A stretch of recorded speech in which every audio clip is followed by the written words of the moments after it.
Hello. Okay, we are live. Welcome everybody to the Comic Book Curious interview with Lawrence of Gray Cells. Lawrence, we're really excited to have you here. I'm really glad to have this opportunity to talk to you. Sean has sung your praises and said so many good things about you. I'm really excited to have this opportunity to chat today. Oh, well, thank you for having me on. Like it's really great, and it's nice to hear that the good things have preceded me for a change. Excellent, yeah. So to get kicked off here, let's start us off with the high points. What is Gray Cells? What is it about? Just tell us about the book itself, just a little bit. Yeah, sure. So it's a supernatural thriller. It's a 140-page graphic novel told in six installments.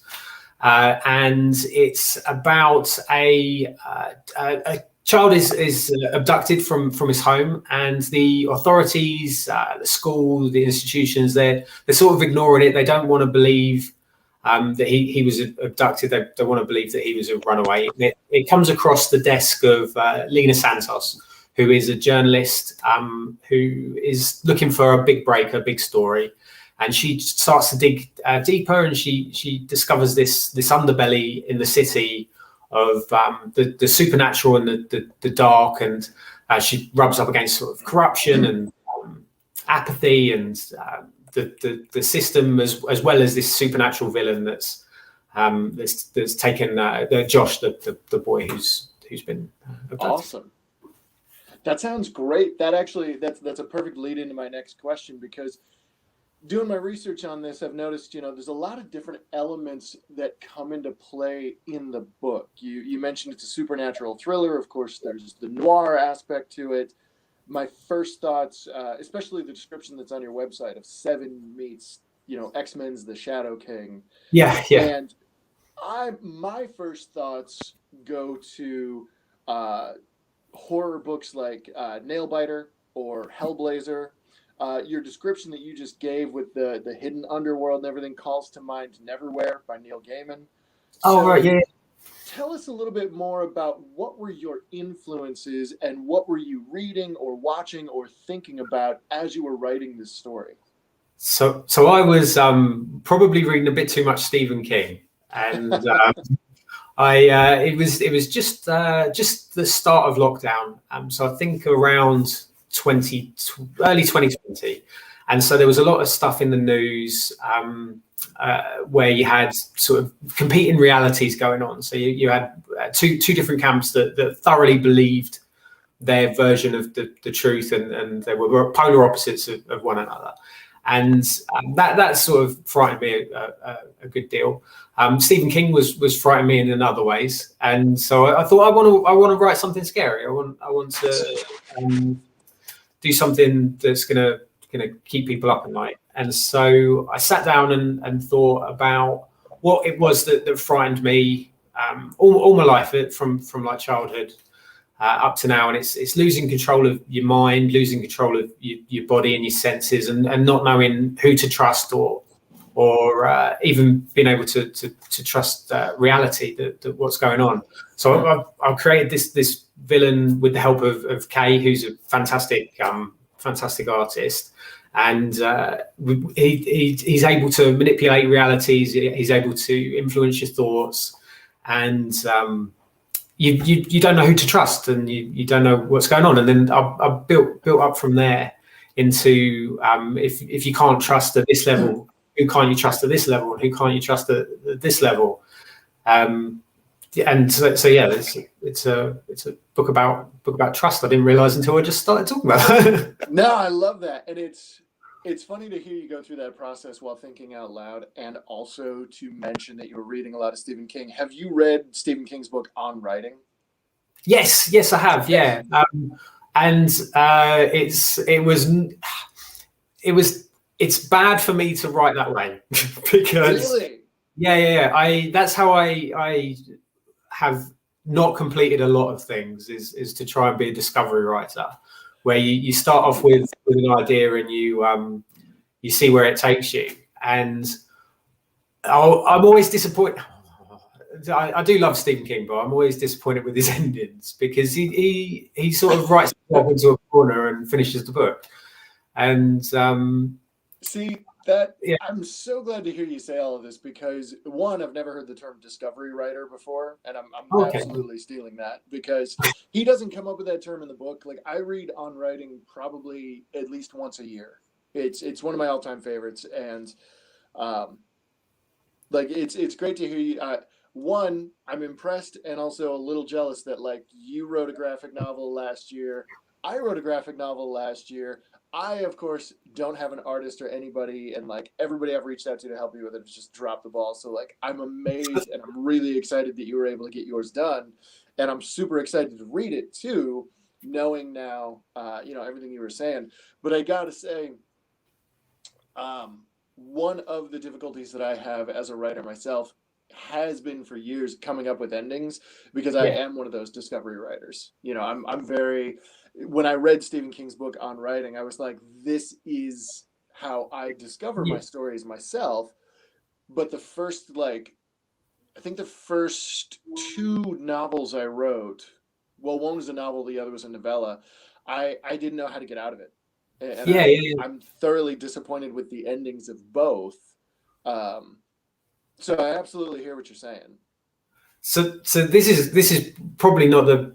He gets a lot of flack as Jim Shooter, but he helped me write this. Well, no, I'm not involved. He said a thing on an interview once, and and he said like a story is the nursery rhyme.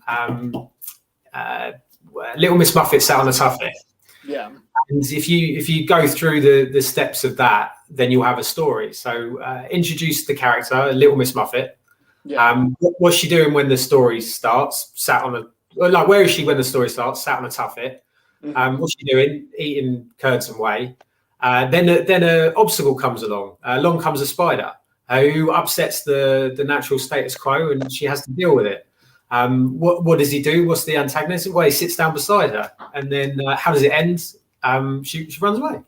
And that's the steps of a story. So I probably did do a good bit of discovery writing in this, but I built it around that frame. So I had the ending that I was headed for, and then we've woven stuff in, and I've reacted to things that Kay's done. So Kay's the artist on the book, and he's sorry, I can keep talking forever if you want to jump in.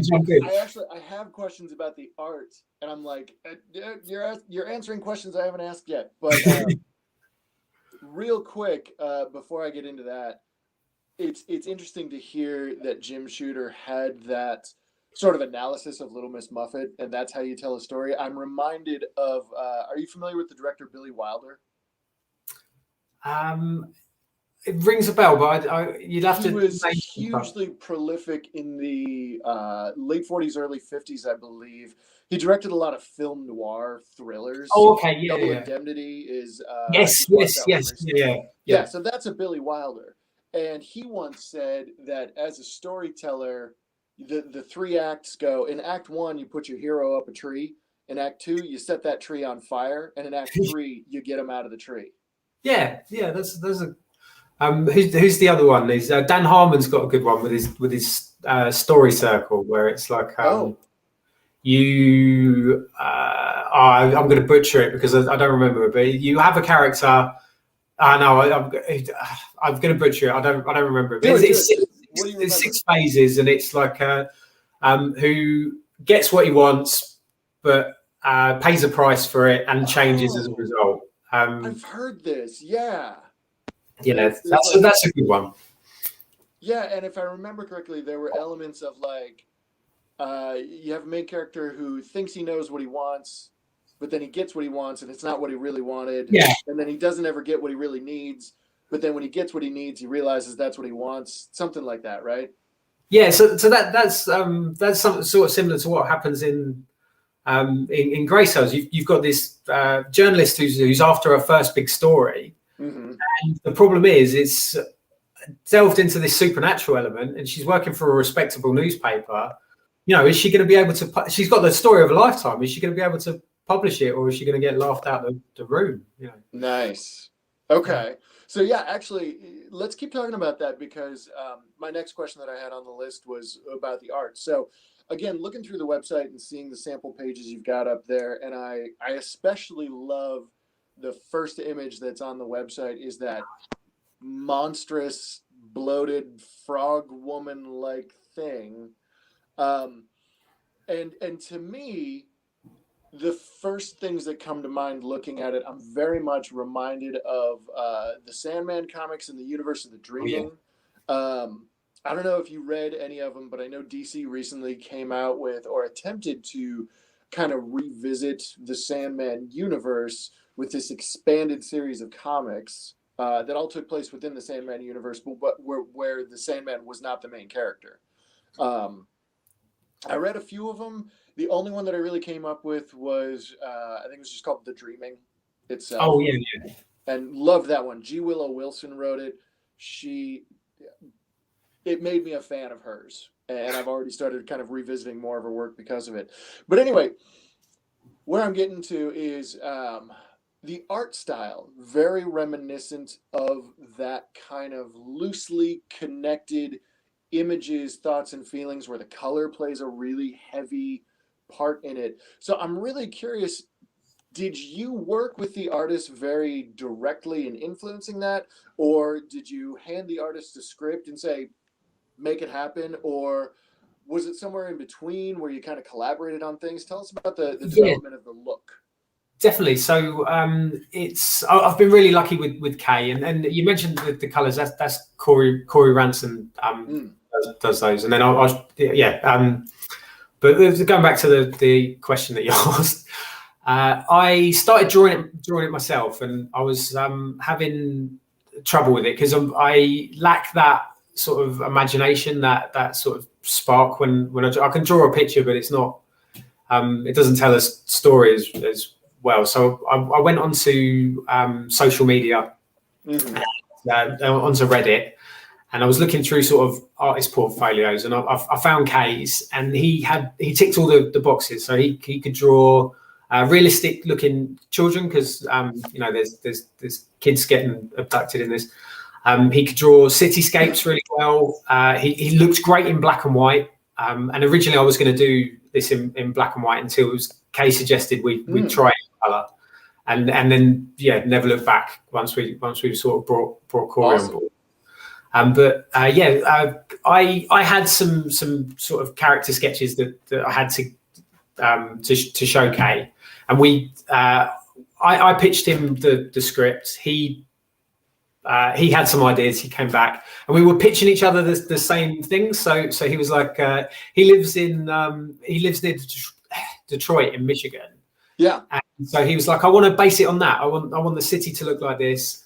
I want because it's got layers of history in there, and there's the urban decay, and there's glittering skyscrapers and like quite deprived areas as well.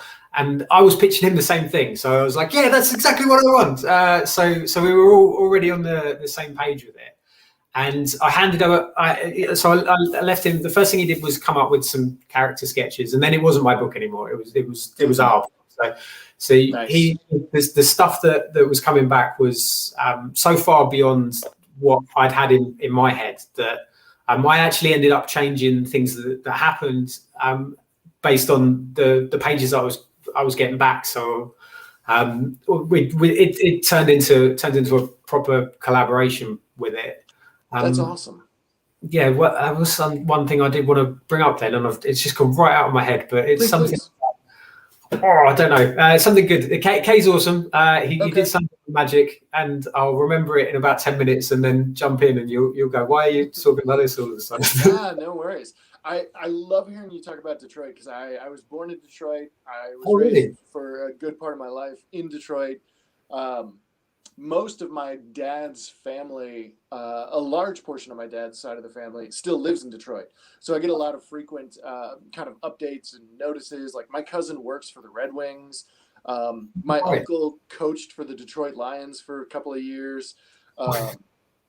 So yeah, like my dad's side of the family is really Detroit centric. And as soon as I saw on the website that a lot of the art style of the setting was based on images of Detroit, that immediately called to mind exactly what you're talking about. Because you're right, the city itself goes way back to French fur trapper days and has such a really diverse history, especially its placement on the Great Lakes, where for years, I don't know how much you know about this. I'm going to kind of nerd out about Detroit here, but well, Detroit's a French word, yeah. Yeah, Detroit, Yeah, and it means the trees. yeah, I think, yeah, and initially in the early days of Detroit, as it was being established as a city, they tried to call themselves like the San Francisco of the East because it was right on the Great Lakes. They were getting a lot of imports in. They were really trying to bring in a lot of foreign money to make it this major metropolitan, very modern, posh city. And for a while, it was very successful. And then, of course, the urban decay crept in, especially exacerbated by the economic downturns of the 70s. And it just never really recovered from that. And it's funny because I go back now on like Google Maps and I'll look up old houses that I lived in. And yeah, it's really interesting to kind of juxtapose my own memories of it as a kid versus what the Google Maps image now shows. And I'm like, oh, that house like half burned down, and like Grandpa Lynch lived across the street and his house is gone and covered in graffiti now. And it's just seeing the strata, so to speak, of like you've got the yeah. Ritz glittery city, you've got some suburbs and middle class, and then there's a lot of urban blight in there as well. Yeah, that I had like a morgue file that I sent over. I put like a pitch together for Kay to say did he want to work on the book, Mm-hmm. and yeah, I had a morgue file of stuff. And he goes, "Why have you just sent me pictures of Detroit? Like this is what is around the corner." And I'm like, "Oh, okay, yeah." I was just going through and you know, like Google Maps, Google Earth, trying to find spots that you could see a skyscraper looming over you know, a place with that's covered in graffiti and rubble and Yeah. I should send you. I'm going to see if I can find this. I got to look it up. A friend of mine, one of my family members, actually sent me. It's a historic Detroit website, and it's dedicated to a lot of the really kind of landmark buildings throughout Detroit. But what they've done is they've done that weird kind of slider thing where when you load up the webpage, you get a photograph of like an old train station that was originally built in 1935, and it's gorgeous and it's Art Deco, and here's a picture of it when it was first built. If you mouse over it though, you see the modern day look and what it is, and somebody just went out and like snapped a picture of the exact same like framing of the original, and it's amazing to see what it used to look like versus what it now looks like. And you can do that kind of halfway thing where you can be like, oh, it used to be beautiful, now it's all torn down. And we need to bring Art Deco back. Art Deco, oh my god, is so beautiful. It's like my favorite architecture. I think that's probably because I grew up watching Batman the animated series, and it was just ingrained in the brain. No, I 1,000% agree. I think Art Deco is just gorgeous, and it's actually one of my favorite reasons, or one of my favorite things about the BioShock video games was everything. Everything in Rapture is that late 40s, early 50s Art Deco style, rounded edges, just brilliant colors. I love it. I'm a huge. Sorry, I'm going to take this whole conversation sideways and just talk to you about Art Deco if I don't keep. I know this is really funny because so the letter on this is Nikki Powers, and I'm really lucky with her as well because I'm a British guy trying to write an American voice because it's set in an American setting, and she sort of helped me with that, sort of checking that I wasn't saying the wrong word or people wouldn't say that here, sort of thing. Yeah. And but again, like for the lettering, I sent her like a morgue file of stuff that I quite liked, and there's a ton of Art Deco stuff in that as well. So I love it, and that's one of the reasons why I'm such a fan of the noir genre. is because all of those stories take place in the height of Art Deco. And I'm like, I just want to live in that world. Like, let me just go there, hang out, solve mysteries. It'll be all good. I remembered the thing. Oh, yeah. So I told you it would happen all of a sudden. Thing. One of the good things about Kay's artwork is he does it. He uses physical medium. Okay. So he's got this really. Sorry, it's a real tangent from what we were just talking about. Please. But, so he does this. He does this stuff. Like he works with like razor blades and toothbrushes and. It's like he's really throwing the ink onto the page, and it gives it this really visceral feeling.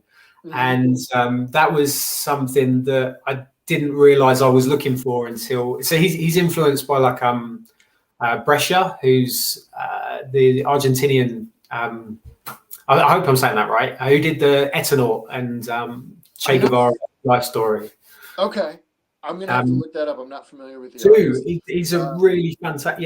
That's and a good story. But anyway, that was the thing from half an hour ago that I just remembered. No, it's all good, because when you mention physical medium, my first thought goes to Dave McKeon and the early Sandman covers, where he would build like a 3D like shadow box, and then take a picture of it, and then just kind of smudge the colors and the image. And it's that kind of thing. Am I understanding that right? Yeah, and so Kay talks a lot about like happy accidents, where he'll be aiming for one thing, and then an accidental incline will spark his imagination, and he'll go and some of the pages that come in. Like I'll write. So I started with quite a prescriptive script because I had like a vision in my head, and then the pages came back, and he the things that I said happened, but his take on it was just much better than anything that I. So the scripts got looser as we went on, as I just trusted him more to. One thing we wanted to do was to capture like the invisible, because there's psychics in it. So we really wanted to avoid the whole Professor X grabs his temple and concentric circles spin out. So he developed this language which is based around this sort of like mythical caricature. I can't say the word. There's like an eye symbol, which is on the Eye of Horus. And then he's got these lines that Corey Ranson, the colorist, he enhanced with these sort of fluorescent colors and these almost like a blacklight image, and you can see flashes of people's thoughts, and it really does capture that sort of scattered thinking that someone would have on. You don't think in complete sentences. You think in random images. And trying to communicate that, I'm blown away that he managed to do it, because I was like, my request was not Professor X grabbing his temple. And he came back with this really visually interesting way to show it. Yeah, that's great to hear, and I love hearing about creative ways that artists can express nonverbal or even invisible things. I'm reminded now of are you familiar with the new series that's out called The Good Asian by Pornsak Pichai Show? No, I haven't. I think the 5th issue either just dropped or is about to come out, but it's a noir comic set in 1937, and he and his artist came up with this idea of anytime the main character, the detective, like sees a clue, they do this, like it's a red box that appears over his eye with kind of like a spiral around it. Okay, yeah. And it's like that's how you know that like he just spotted something. That's the visual cue. And I'm reminded instead of a light bulb. Yeah. And I'm reminded too of there's a TV show that was out years ago called Psych. Did you ever watch it? Or okay. I have. Yeah. So there was this gag they did in like one episode once where somebody goes, "Dude, you're doing your clue face." What's my clue face? And they're like, "It's the face you make whenever you spot a clue." Yeah, exactly. Yes. like everybody just starts ripping on him because like the whole show he just never realized he made that face, but like he makes the face so that we, the audience, see that he sees something, and then they just wrote it into the script. And I'm like, that's brilliant. Like, yeah, just break away the layers, let them know that we know that they know, and it's awesome. Earlier you touched on something that I kind of want to go into more detail about because I'm really intrigued. You said that when you were working with your was it the artist or the letterer who kind of helped correct you about like Americanisms and American voices? So I love that you've got people of color as characters in this, and representation is absolutely essential. And I know that especially I feel white creators like us have to make sure that we're going out of our way to include representation within our books, because I know for myself, I still struggle with the lazy writing of like, I'm going to write a character about a guy, and of course he's a white middle-aged man because that's me and that's what I know. And I have to make sure that I put in the extra effort in my own books to include people of color, women, you know, and make it truly representational. Tell us a little bit about your process for writing people of color. Did you work with sensitivity readers or test readers to make sure that you were capturing both their voices and experiences appropriately, and also avoiding stereotypes, even unconsciously? So I didn't sort of approach it by trying to put people in the. I started with the city, and I wanted to. That was the sort of first character that I really fleshed out was, and then we sort of talked about what I wanted to represent with it.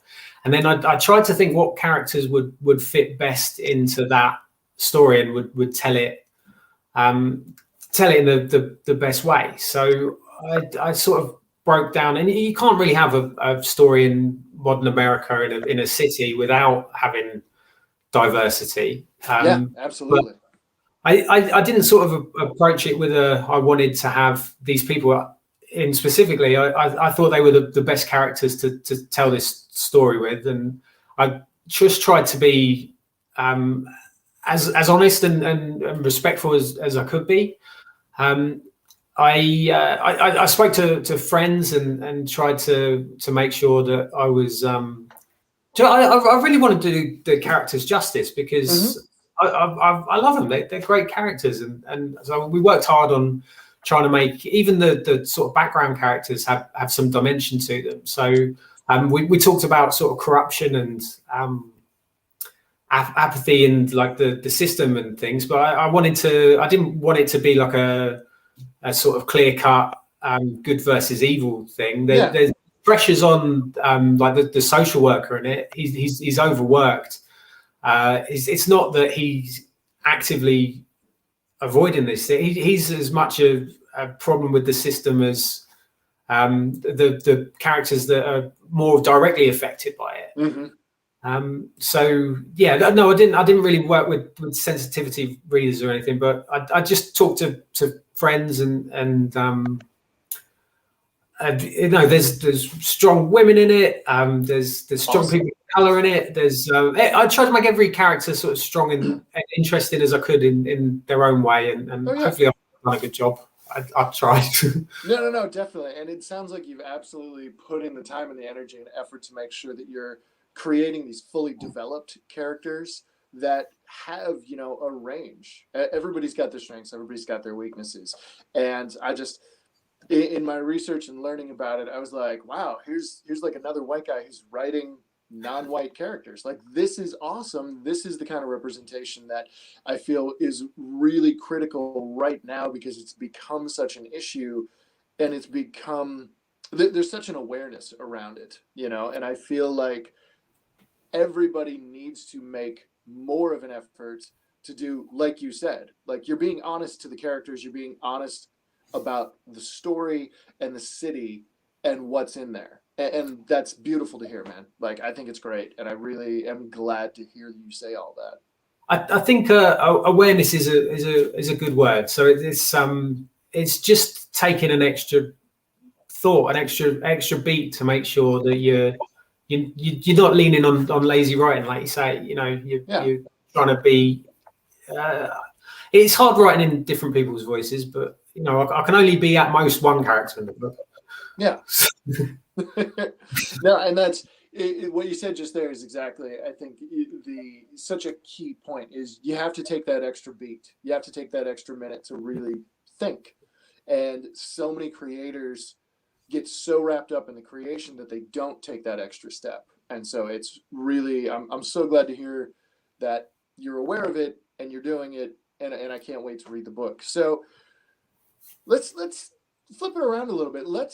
I'm really curious to know, like, what is your history with comics? Like, you're writing comics now. When did you start reading comics? What were some of your early favorites? What do you read now? What are some of your big influences in the comics world? And let's keep it to comics specifically, because then I want to come back around and ask about like literary references, movie references, things like that. But let's start with comics. So, sorry.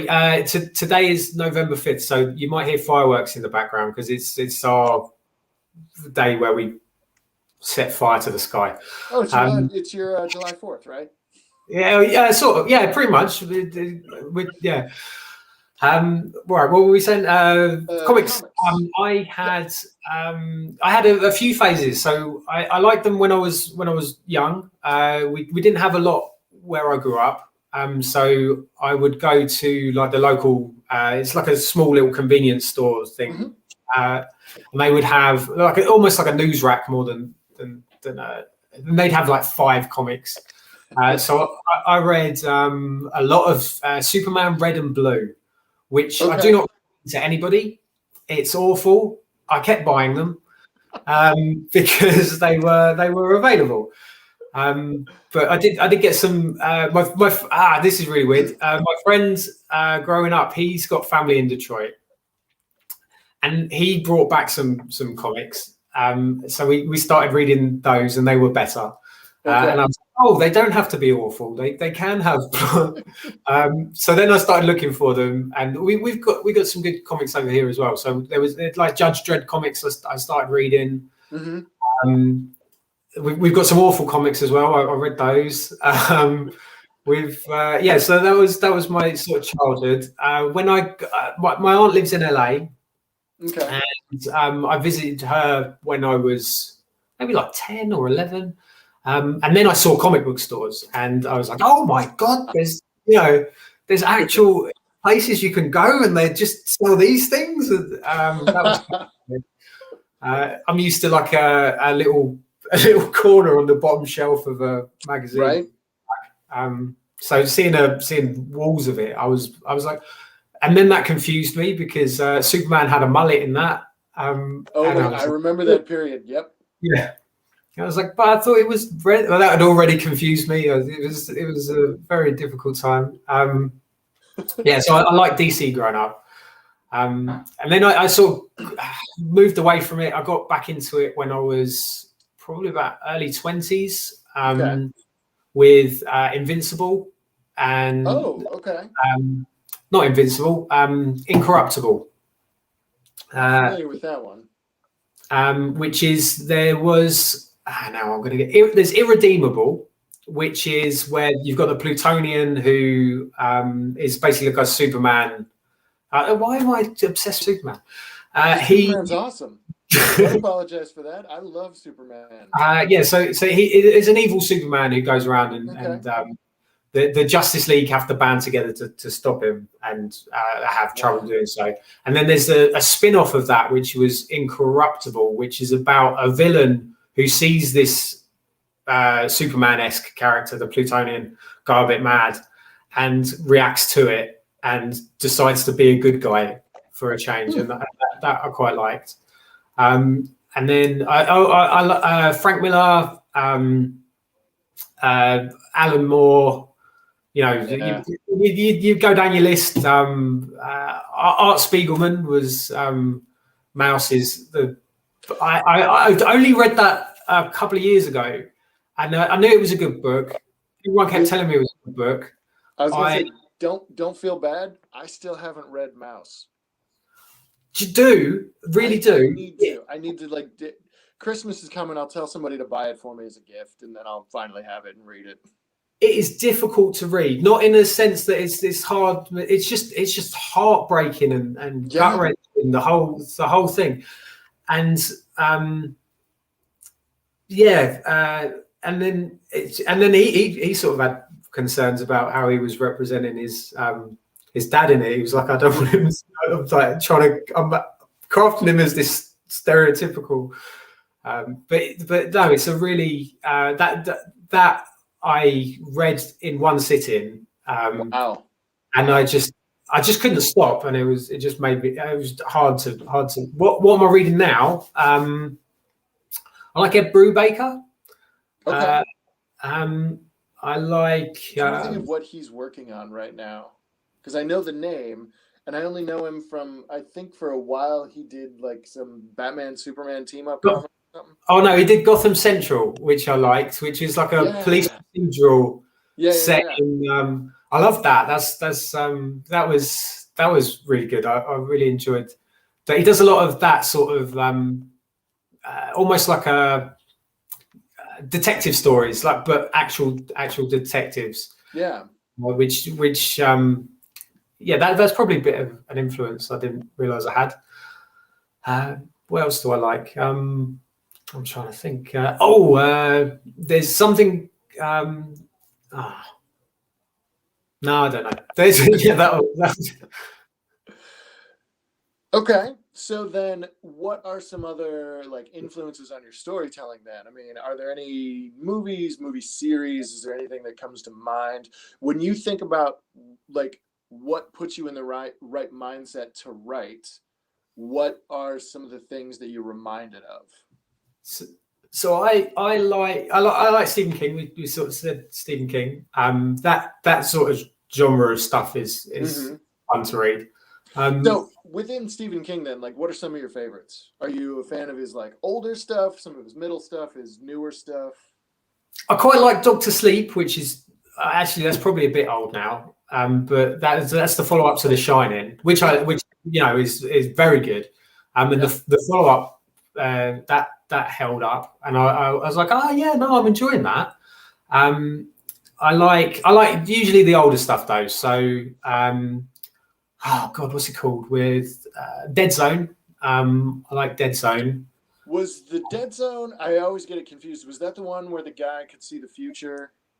Yeah. So if you shook your hand, or you get a flash of what was coming for you down the road. Yeah. Right. Yeah, they did that movie with like Christopher Walken and Martin Sheen, I think. Yeah. I read that because I know Stephen King talked about it in his book on writing.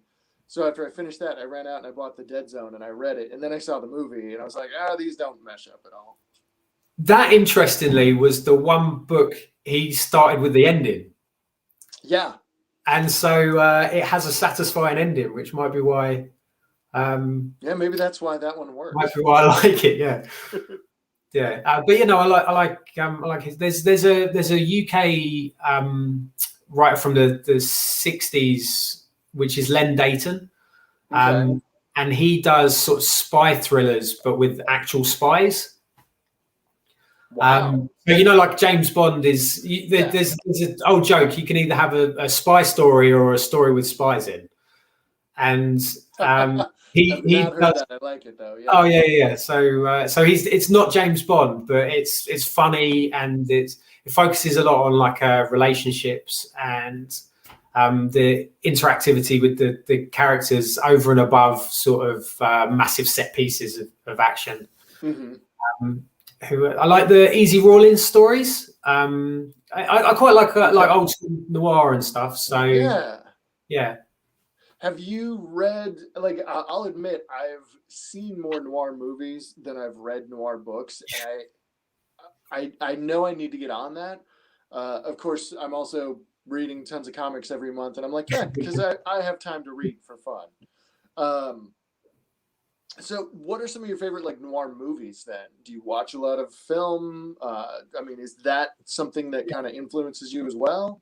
Yeah, it would be. I'm trying to think. So David Fincher is my favorite director. Oh, he's amazing. Yeah. And he lives a lot in that sort of that sort of space with he loves a serial killer, does David Fincher. But Yeah. even House of Cards, that's essentially just a politician serial killer. Wait, is House of Cards a David Fincher production? I'm hoping that it is, because I thought it was, and now you've got me doubting myself. I've never watched House of Cards, so I never realized it was. Now I feel kind of stupid. I hope it is, because if not, I apologize to whoever started it off, because I've got it in my head. Now you've got me doubting me. Well, now I gotta look that. Okay. Do you know what? I can't. I know we're in the middle of an interview, but I'm googling it now. Do it. No, Google it. Find out. Speaking of which, while you're googling that, I'm going to show you something here. Because you mentioned that your artist does like work in like live mediums and stuff. Yeah. When I got my copy of Fight Club 3, I actually had Chuck Palahniuk do decoupage. And so he added a bunch of stickers and like extra stuff to it when he signed it, and just like decorated the whole front page. And I'm like, that's tight. I don't think it is. No, it's I don't think it is. It is him. You know what I'm thinking of? I'm thinking of Mindhunters. Oh, Mindhunters. Okay, I've heard. My bad. Yeah, but I liked House of Cards, the early stuff for that. Yeah, no, I feel like I'm utterly failing right now, because I do love David Fincher, but now that we're talking to each other like this, I can't think of a single thing he's done outside of Seven. It's Zodiac. Okay. Yeah, that's another one. He did the. Oh God, now you got me down myself. I'm pretty sure he did Alien 3. Was that? Wait, No, Alien 4 was. I thought that was Joss Whedon. Hang on, baby. Okay, now I'm gonna look that up. Okay. He did Alien 3. Yeah, he did. Okay. Maybe Joss Whedon wrote the script to it. Maybe that's what I was thinking of. This is going to turn into no. So wait. Here's what I'm hearing. I'm hearing David Fincher. I'm hearing Stephen King, and a lot of detective and noir stories here. So then, do you listen to podcasts? Are you into like the true crime thrillers? And now I got to know, like, do you prefer true crime, or do you prefer like, I don't even want to say supernatural, but like, the elevated, the turned up to 11 version of fiction crime? So this is going to be really controversial, and I told you I'd find a moment to put my foot in my mouth. Do it. Even the true crime is fiction, and they're not in a sense that it didn't happen. Yeah, it's just been placed into a narrative which will highlight certain characters and potentially diminish background characters. They'll probably amalgamate a group of detectives or working on a case to elevate one singular hero who had a part of it. They'll play a little bit loose with the timeline so that it fits neater into a story structure, so that it will fit that documentary format and tell the beats bit by bit. So I'm not saying that things didn't. Yeah, I'm putting the foot right in. I'm not saying that they're fabrications. I'm saying that there are touches of that elevated storytelling in the true crime stuff as well. Yeah, no, and I appreciate you pointing that out, because I, like most of the world, you realize that the term reality TV is a double negative. It's not good. It's not reality, and it's certainly not TV. It's something, and because it's just as scripted as any other show. So I had never considered putting that kind of mindset onto true crime, and really analyzing how much of it is produced and then edited and cut down. Because my wife listened to a lot of those podcasts for a long time, and so I kind of just secondhand absorbed a lot of it, and it fed some of my own writing. In fact, in my last no, not my last book, but the one that I just put out, the one before my latest, was really influenced by a lot of those true crime podcasts and shows, of like unsolved mysteries, and a boy was found strangled to death in the woods, but there were no footprints leading up to him, and there were no animal tracks leading up to him. So like, how did this weird, strange kid end up all alone and dead? And like, I don't know. It's okay, What was it? I was gonna. No, I won't keep digging with the foot thing. I watched the Night Stalker documentary on. Is it the Night Stalker on Netflix? Oh, I think it's called Night Stalker. What's that one about? I've seen the name, but I'm not familiar with the series. I think it's that one. Where he's breaking into people's houses, and they were trying to track him via a really unique shoe print that he had. Oh. And they were trying to avoid it getting out to the public because they wanted they didn't want him to throw away his shoes, and then it leaked, and I think it might not be the Night Stalker, but this is the narrative anyway. And so they were frustrated because that could have potentially damaged the thing. But the truth of it is that the leaking got him in the public, got information out about him in the public, and it was the public that caught him. And he was walking down the street, and a mob set upon him and called the police. So the police involvement in that was, the story is that that's told is that all the work and the dedication, and obviously that built the case that convicted him. But the reality of it is, as a journalist overstepped the bounds of respectability, got some stuff out to the public, and some random people saw this guy walking down the street, and not that I'm advocating vigilante justice. No, of course. But that's amazing. And so did that actually, wait, now I'm confused. Did that actually happen? Is that like based on a true story? Yeah, that's a true crime thing. So oh my God, that's awesome. A story changes depending on who's telling it. Where does it take place? Where did that happen? I think it was LA. I think it was LA. Or San Francisco, or something like I think it was West Coast. Okay, because earlier, I mentioned I was born in Detroit, lived in Detroit for a long time. I also lived in Seattle. So growing up, I heard a lot about the Green River Killer. Oh, Like, I think Ted Bundy operated out of Linwood. And like the Pacific Northwest is a weird hotspot of serial killers and murderers. And for years, I lived in Walla Walla, Washington. So when I was going to school in Walla Walla houses the Washington State Penitentiary, where all of those guys are locked up. And so I had friends who were in the psychology department in college, and like for their homework, they would go to the state penitentiary and they would sit down with serial killers and murderers and like interview them and like write papers on these guys. And I'm like, yeah, because they're right up the street. Like you can just head over and talk to these guys live. I can't imagine. I can't imagine this guy. Oh yeah, I've got an idea for a paper. I'm going to go into. Yeah. The teacher likes it. Well, and one of my buddies told me once.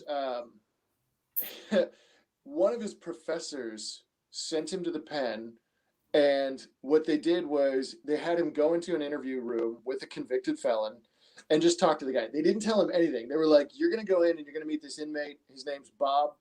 Go talk to him." So my buddy goes in there, talks to Bob for like half an hour, just chatting, casual conversation, chatting. Seemed like a really nice guy. Doorbell goes off, whatever, the buzzer goes off, half an hour's up. My buddy comes out, and his professor goes, "Okay, here's his file. Now you get to see why he's in prison. And then you get to go back in and talk to him again." And like, my friend swears to this day that like that was the experiment. Like he wasn't there, like he was the experiment, is what's going to happen to him before he sees the file, and then how does he interact after he sees the file. And it was just a really weird situation all around. I'm like, I'm so glad I didn't major in psychology. Like I took one psych class in college. I would not have wanted to do any of the rest of that. Yeah, where I grew up, there's a good bit of knife crime, which is quite fun. and no, they're like anyway, bad choice of words. No, I'm dying. Wait, hang on. I got to know, what is knife crime? I'm dying. Like you guys have like gun crime. Yeah, everywhere. This is America. Like, everybody gets shot. Yeah, we don't have the guns, so we use knives. Well, I don't use knives. I just want to make that clear.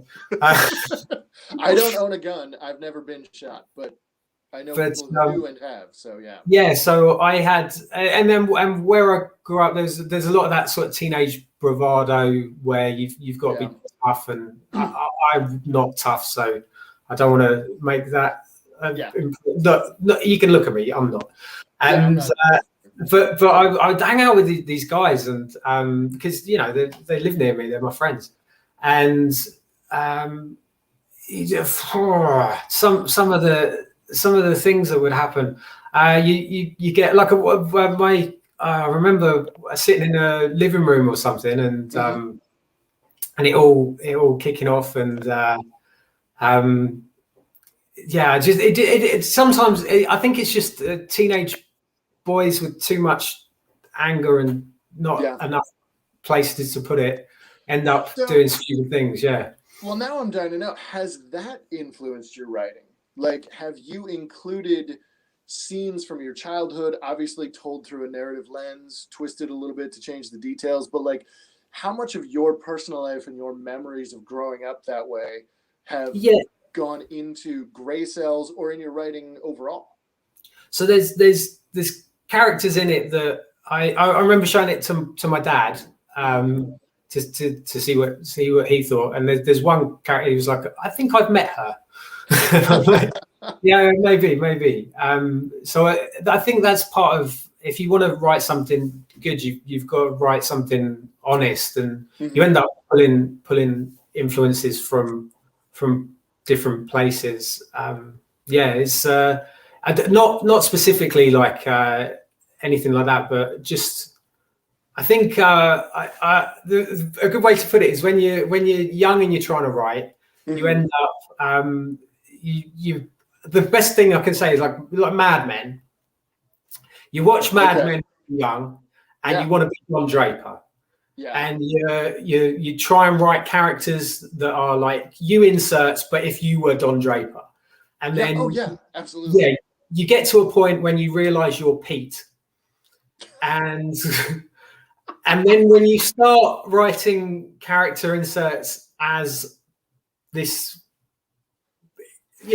Pete character, that's more, or like The Office. If you try and write yourself as Jim, it's not you're Michael. You're either Michael or Dwight. Yeah. And that's interesting, because I know it's great. It's really great to hear that, because I know from my own writing, it's the same way. I mean, like, I don't know about you. I know for myself and a number of other writers that I've spoken to, so much of us started telling stories because, one, we wanted to be the hero, because we wouldn't do anything so stupid as what that guy did in that story. And it's like, you know what? I'm going to write myself and what I would do in this situation. And that's, very elementary level, basic stuff. And of course, as you grow as a writer, you realize how flawed people are, and you are going to make mistakes. But there's always that element of like wish fulfillment, superhero fantasy of like, but maybe I would do it a little bit better, and you just got to try. Dang it, I had a follow-up to that, and I totally spaced out on it. I'm going to remember it later, so. Yeah. You sort of talking about my sort of childhood, which I didn't mean to sort of bring up, but there it is. I had a nice childhood, actually. I live in the nice part of where the town. It's just on the border of a little bit of the rougher areas, and so it was more fun to play with the bad kids than the good kids. Yeah. So okay, well, now I got two questions in any order, your choice. Have you written other things? Like, are there other stories of yours that we can find? Is Gray Cells the first thing you've like published and put out there for public consumption, or is there something else I can pick up on Kindle or Comixology or anything? No, I did write a novel which is awful, and so I'm no, it doesn't exist. this is the first thing that I'm really proud of, and it's because I had more time to dedicate to it. I was really lucky being able to work from home during the pandemic, and that I'd suddenly had like no commute either way, so I had an extra 2 hours a day. Thank you. Yes, I wasn't tired because I wasn't. There's downsides to it because I ended up not speaking to people for a long period, and I'm sure I went insane. So that helped as well. I got to talk to myself and try and invent characters to be my friends. Yeah. Now, earlier you had mentioned that you had found Kay, your artist, on Reddit. Yes. What was that process like? Because I've subscribed to comic book collaborators. I think it's the subreddit. Yeah. That's the one. And you just now, did you advertise and say, "Hey, I'm a writer with this kind of story. I'm looking for artists," or did you find Kay and go, "Hey, I love your style. I want you to draw for me"? I think we're in a visual medium. Like comics it's the artist is the heart of the storytelling. So they're the important person in it. And so I always find that I think I was really lucky with how I did it. So I put together the pitch that I wanted to work with, and then I looked for artists that I liked that were looking for work, looking for a project to work on. And so I responded to. I feel like if I'd have put out an ad, I don't think I would have got the same response. And I don't know if this is. I think I was really lucky because Kay is the first person that I wanted to work with. He was the first person that I messaged. I was really nervous because I was like, "Hey, this is a long story. It's 140 pages long. Do you want to work on this thing for a year?" Yeah. And so I tried to do it as professionally as I could. So I mapped out all the character arcs of all the core characters. I put together like a morgue file for him. I didn't know it would be him, but it turned into him. So I tried to I tried to do as a good job selling this story to him, and he told me after I'd sent it to him, he read the script, and he said he knew he wanted to work on it because it gave him a nightmare. Nice. So he said he's got a young son. I think he's 8 or 9. Okay. And so that's the same age as the in the script for the character that gets taken. Yeah. And Josh is the boy that gets taken in the story, and he likes to draw, and Kay was going, my son likes to draw, and I had a dream that the Frogman, who's the villain in it, he came and he was like, I knew then it was a good. I mean, I'm sure that. So the Frogman is absolutely Kay. So I wrote him as a character that does things, and then his look.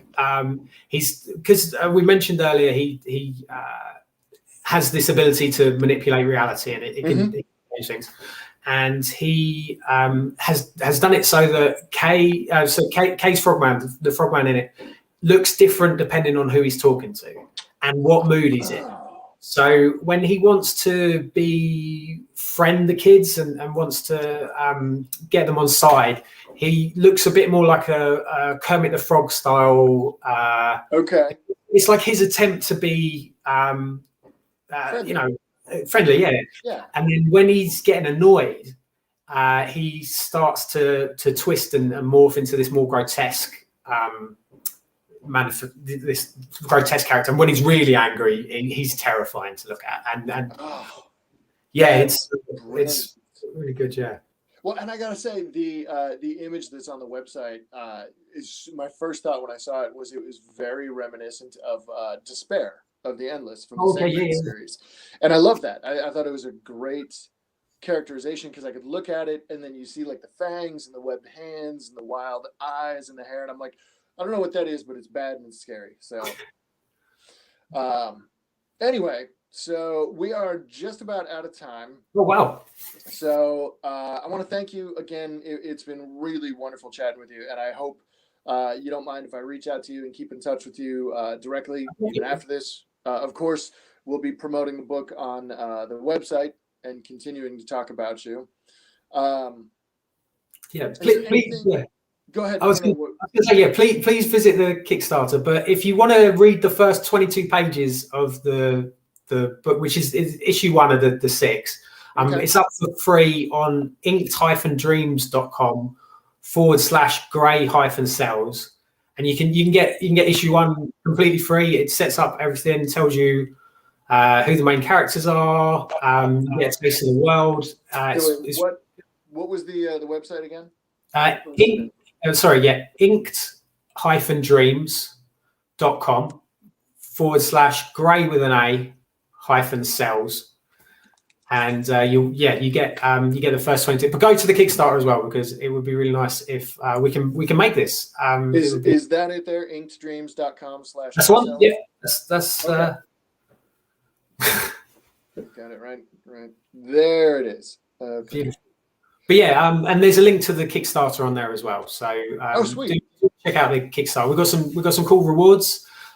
We just added one today, which is we're working on a tarot deck for it. Oh, nice. Which is quite cool. We've got different tiers. We've put extra content into the book, so it's going to be available in stores after, but not this version. This version is going to be unique to Grey Cells. So Kickstarter. To the Kickstarter. Sorry, yeah. Okay. So there's extra art in it, extra content. Nikki Powers, our letterer, is gonna write some bits in it. I've drawn some bits in it, even though I'm not there.